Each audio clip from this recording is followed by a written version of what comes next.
Assalamualaikum warahmatullahi wabarakatuh. Apa kabar Anda semua? Mudah-mudahan semuanya dalam keadaan sehat. Tetap semangat walaupun kita belajarnya dari rumah.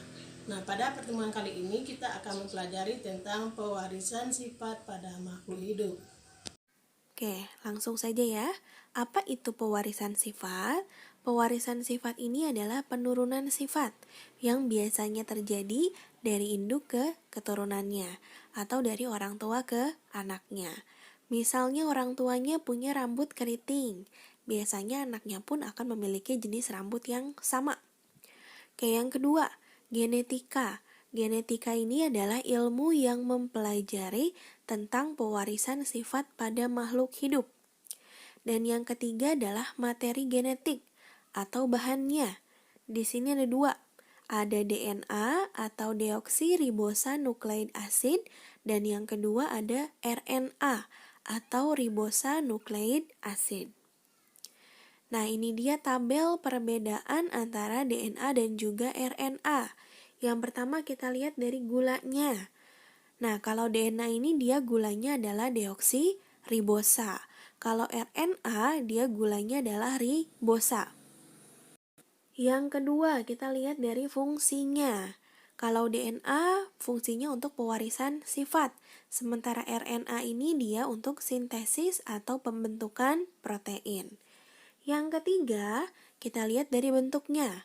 Kalau DNA dia bentuknya untai ganda atau disebutnya double helix, sementara RNA dia berbentuk untai tunggal atau disebutnya adalah single helix. Yang terakhir, kita lihat dari susunan basa nitrogennya. Baik DNA dan RNA ini sama-sama ya, disusun oleh purin dan juga pirimidin. Untuk purinnya sama keduanya, ada adenin dan juga guanin, sementara untuk pirimidinnya itu berbeda. Kalau DNA itu dia punya timin dan sitosin, sementara kalau RNA dia punya urasil dan sitosin. Nah, antara basa nitrogen ini, itu keduanya ini akan saling berhubungan atau berikatan antara purin dengan pirimidin. Kalau pada DNA, dia adenin berikatan dengan timin, kalau di RNA, adeninnya berikatan dengan urasil. Sementara untuk guaninnya sama ya, di keduanya sama-sama berikatan dengan sitosin. Oke, yang selanjutnya kita lihat bentuknya. Di sebelah sini ada DNA.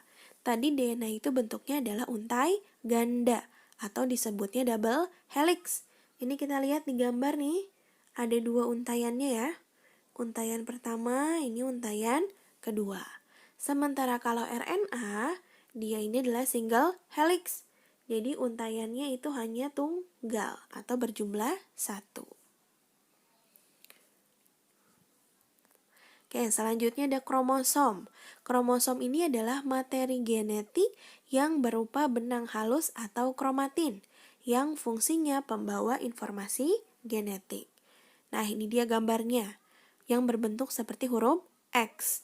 Nah, ada dua bagian. Ada yang bagian atas ini disebutnya adalah lengan pendek.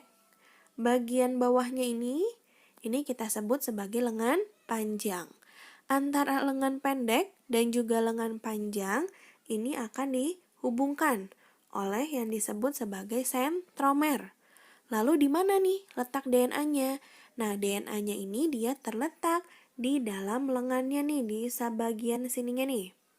Nah, itu berisi penuh oleh DNA ya, berisi penuh oleh DNA. Nah, kromosom ini ada dua jenis.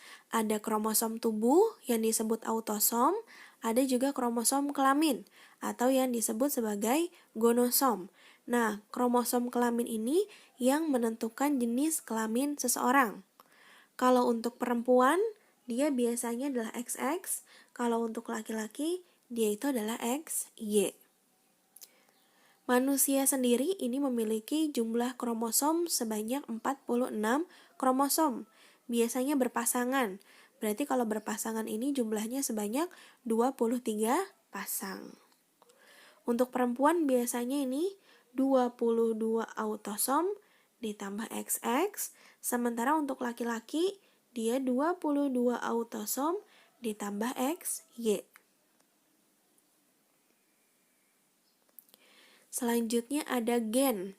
Gen ini adalah pembawa atau penentu sifat. Misalnya tadi, seseorang punya rambut keriting, otomatis dia punya gen yang membawa rambut keriting.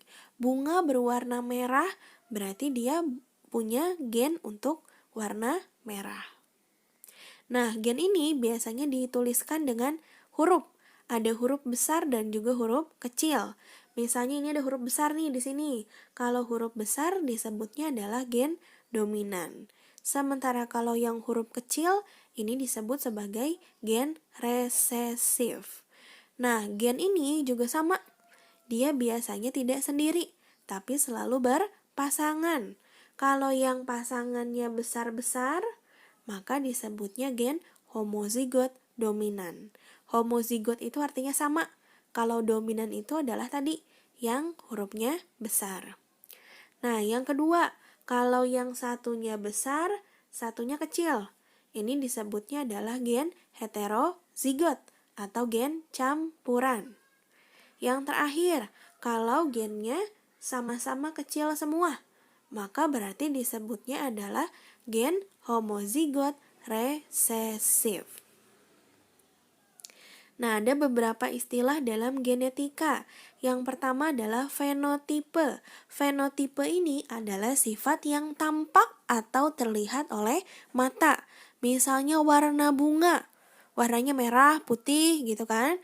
Atau jenis rambut, rambutnya keriting atau lurus, itu terlihat oleh mata, disebutnya adalah fenotip. Yang kedua adalah genotipe. Kalau genotip ini itu adalah susunan gennya. Misalnya tadi bunganya warnanya merah, gennya berarti M besar, M besar. Bunganya berwarna putih, berarti gennya M kecil, M kecil. Itu genotip.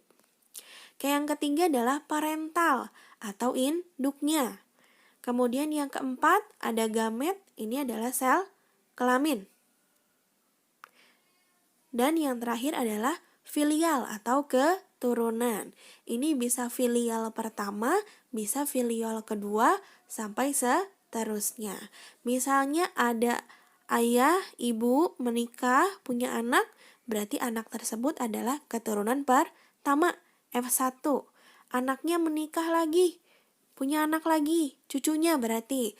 Nah, cucunya itu adalah F2 atau keturunan kedua. Oke, selanjutnya ke hukum Mendel.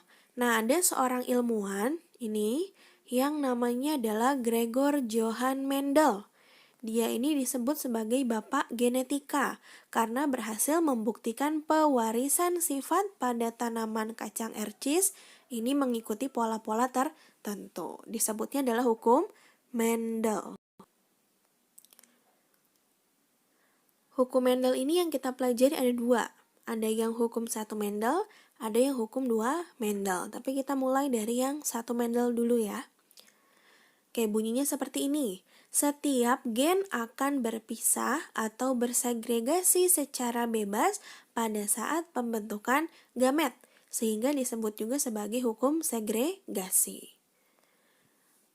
Hukum 1 Mendel ini terjadi pada persilangan monohibrid atau persilangan dengan satu sifat beda. Misalnya, warna bunga berarti merah disilangkan dengan putih. Atau tadi jenis rambut lurus disilangkan dengan keriting. Itu berarti adalah monohibrid. Nah, ada dua kejadian. Yang pertama, kejadian dominansi penuh. Ini akan terjadi jika satu gen sifatnya dominan. Sehingga kalau ketemu gen yang lainnya, maka sifat yang muncul adalah yang dominan.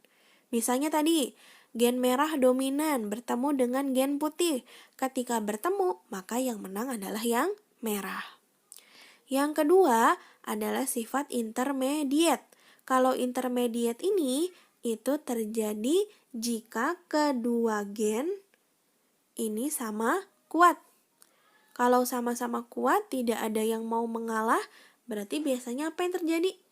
Biasanya akan menghasilkan sifat baru. Misalnya, merah dominan, putih dominan. Ketika bertemu, tidak ada yang menang, maka akan terjadi sifat baru.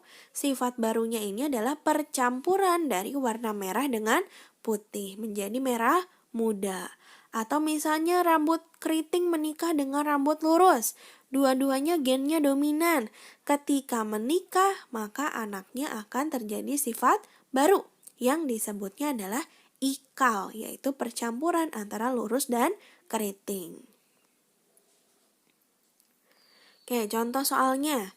Misalnya ada bunga mawar merah, M besar ini dominan. Oke, dominan di sini ya. Berarti kita pakai yang dominan nanti. Disilangkan dengan bunga mawar putih, M kecil.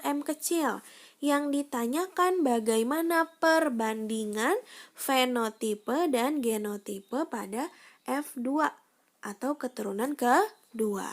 Kita coba jawab. Yang pertama kita tulis dulu P1 atau parental pertama, induknya. Apa yang disilangkan? Tadi ditulis. Yang merah M besar disilangkan dengan yang putih M kecil. Yang kedua gennya. Oh, M besar. Kita tulis M besar aja 1 di sini. Karena dia sama. Jadi ditulisnya cukup 1. Terus yang putihnya M kecil sama. Kita tulis 1. M kecilnya saja. Kemudian yang selanjutnya kita tulis F1. Berarti keturunan pertama.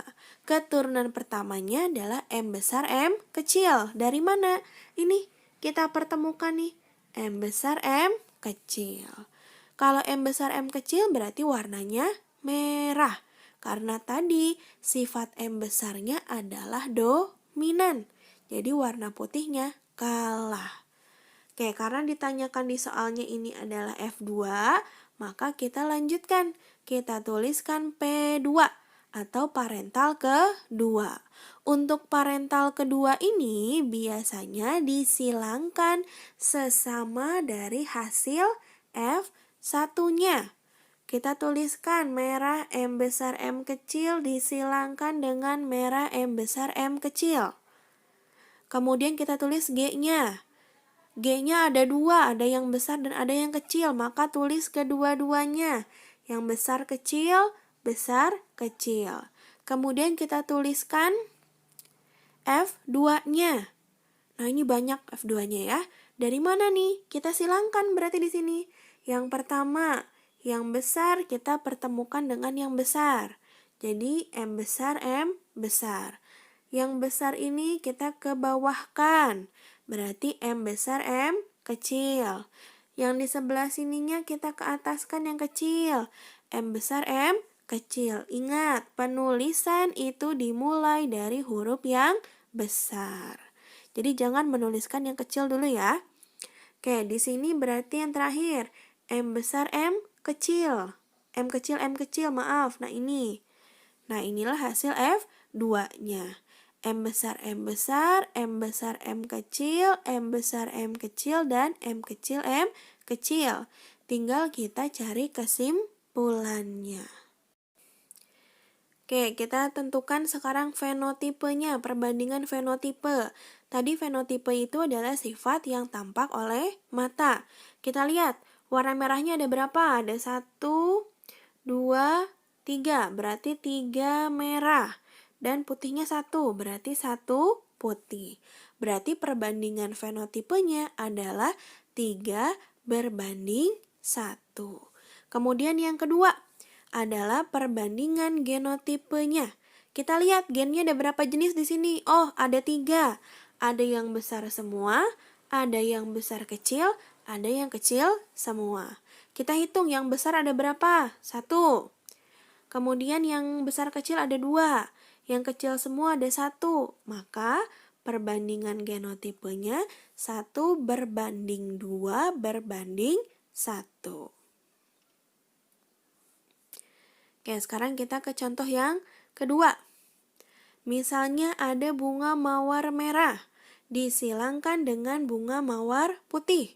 Jika kedua gen sama-sama bersifat dominan, ya kita garis bawahi, kedua gen sama-sama bersifat dominan.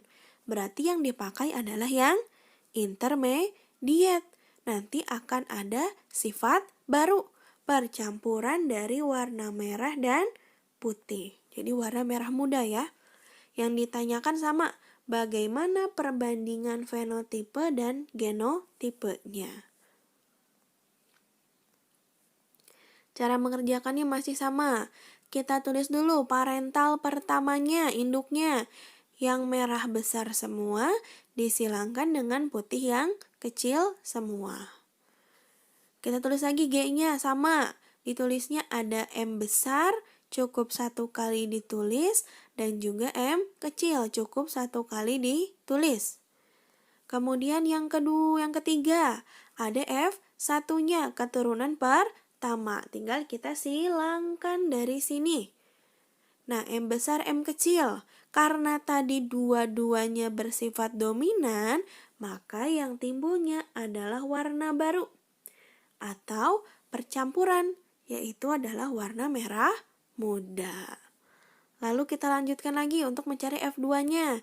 Sama, kita silangkan sesama F1-nya. Merah muda, kita silangkan dengan merah muda. Gametnya sama, kita tulis dua-duanya. Kita tulis yang besar semua dan juga yang kecil, juganya ditulis dua-duanya ya. Oke, yang ketiga, F2-nya. Sama caranya kayak tadi, besar ketemukan dengan besar. Berarti M besar, M besar. Besar ketemukan dengan kecil. M besar, M kecil. Kecil ketemukan dengan besar. M besar, M kecil. Lalu yang kecil dipertemukan dengan yang kecil. M kecil, M kecil. Sekarang tinggal kita hitung fenotipenya. Yang merah ada berapa? Kalau merah itu yang besarnya dua-duanya. Ini berarti nih. Ada 1. Kemudian yang merah mudanya ada berapa? Yang ini berarti nih. Nah, ada 2. Yang terakhir adalah yang putihnya. Berarti yang kecil semua. Berarti perbandingan fenotipenya 1 berbanding 2 berbanding 1. 1 untuk yang merah, 2 untuk yang merah muda, dan 1 untuk yang putih. Lalu tinggal genotipenya sama. Berarti ada M besar, ada M besar. M besar ada berapa? 1. M besar, M kecil ada 2. M kecil ada 1. Itu ya. Jadi genotipenya juga sama. Perbandingannya adalah 1 berbanding 2 berbanding 1. Oke, selanjutnya ini ada latihan soal yang harus kalian kerjakan. Ada 2. Kita lihat untuk soal yang pertama di sini mangga besarnya bersifat dominan. Maka kasusnya adalah dominan. Sementara yang nomor 2, ini kita lihat. Jika kedua gen bersifat dominan, berarti yang terjadi adalah intermediate. Akan ada sifat baru. Kalau kuning ketemu putih, berarti menghasilkan warna kuning muda. Itu ya. Dicoba dikerjakan sambil disesuaikan dengan contoh soal yang tadi. Oke, kalau sudah, berarti pembelajaran hari ini sampai di sini dulu. Nanti kita bertemu lagi minggu depan. Materinya adalah tentang hukum 2 Mendel, yaitu persilangan dihibrid. Ya, sampai sini dulu. Sampai ketemu minggu depan. Assalamualaikum warahmatullahi wabarakatuh.